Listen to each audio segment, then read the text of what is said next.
selamat pagi semua. Terima kasih telah meluangkan waktu kalian di sela-sela kerjaan kalian. Hari ini kita akan rapat mengenai hubungan kerjasama dengan klien kita yang akan dilakukan sebulan lagi. Bapak, izin bertanya, kalau boleh tahu kita akan bekerja sama dengan perusahaan mana ya Pak? Kita akan bekerja sama dengan perusahaan Steamart yang mereka mengajukan untuk memasarkan produk kita. Maka dari itu kita akan mencoba untuk mengenalkan beberapa produk kita agar supaya bisa dikenal lebih dalam oleh masyarakat. Maaf Pak, sebelumnya saya sudah menyiapkan materi dan laporan keuangan untuk kita presentasikan ke klien. Apa Bapak ingin melihatnya dulu? Boleh? Saya lihat. Sebentar Pak, saya ambil Pak. Pak, silakan saya lihat. Baik, terima kasih. Oke, setelah saya lihat materinya cukup bagus. Materi ini bisa kita presentasikan kepada klien kita.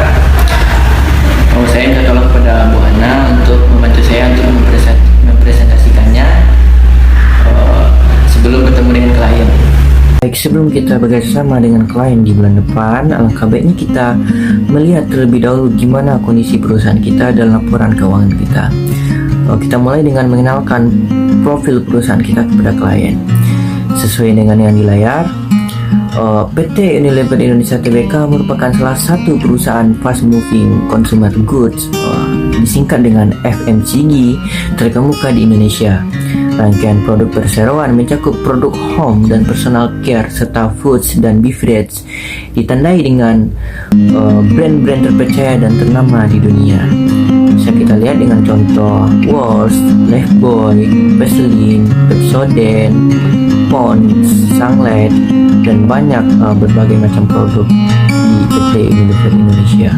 Nah, bisa dilihat profil perusahaan yang pertama nama PT Unilever Indonesia Tbk, dan yang kedua kepemilikan yaitu penanaman modal asing, dan yang ketiga kantor pusat terletak di Jalan Jenderal Gatot Subroto. Dan tanggal berdiri PT Unilever ini pada tanggal 5 Desember 1933. Baik, di PT Unilever Indonesia ini memiliki visi dan misi. Yang pertama, kita memiliki visi.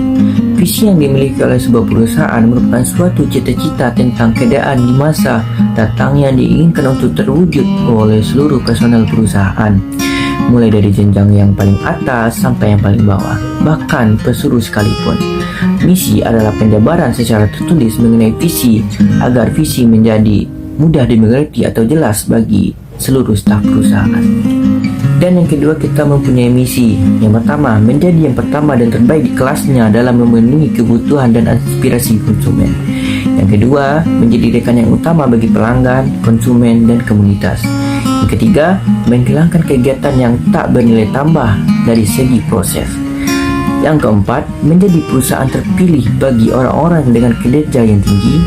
Yang kelima, bertujuan meningkatkan target pertumbuhan yang menguntungkan dan memberikan imbalan di atas rata-rata karyawan dan pemegang saham, dan mendapatkan kehormatan karena integritas tinggi, peduli kepada masyarakat dan lingkungan hidup.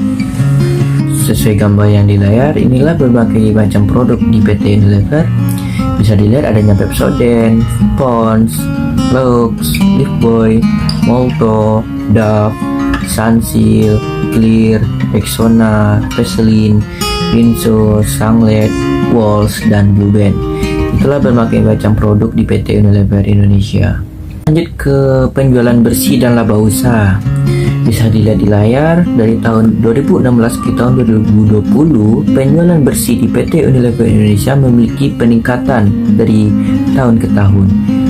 Bisa dilihat dari tahun 2016, 2017, 18, 2019, dan 2020 memiliki peningkatan.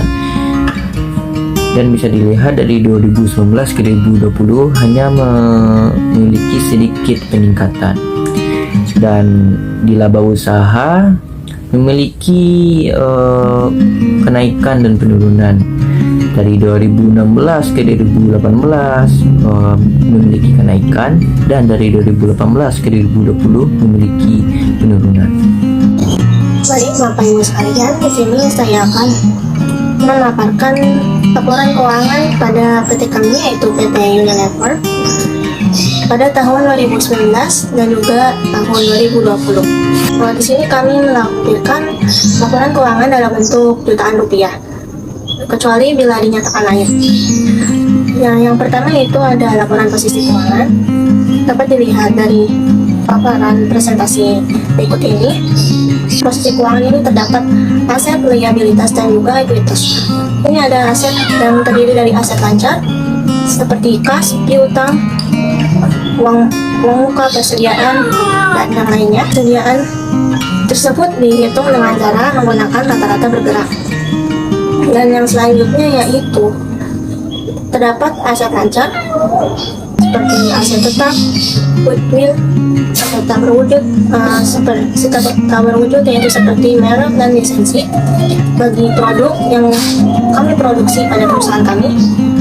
Dan jumlah aset tersebut pada tahun 2019 yaitu 20.649.371, dan pada tahun 2020 mengalami penurunan aset menjadi 20.534. Baik, berikutnya yaitu ada liabilitas yang dimiliki oleh perusahaan kami. Terdapat pinjaman, uang muka, utang, dan biaya lain. Ternyata terdapat kenaikan liabilitas sebesar 500 juta 2019, yaitu totalnya sebesar 15.367 juta, dan pada tahun 2020 mengalami kenaikan.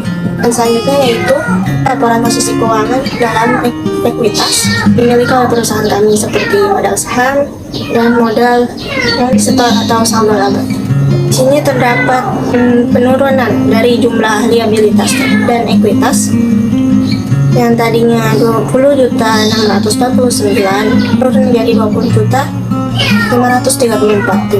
Selanjutnya kami juga memaparkan laporan laba rugi pada tahun 2019 dan tahun 2020, di mana penjualan kami mengalami kenaikan.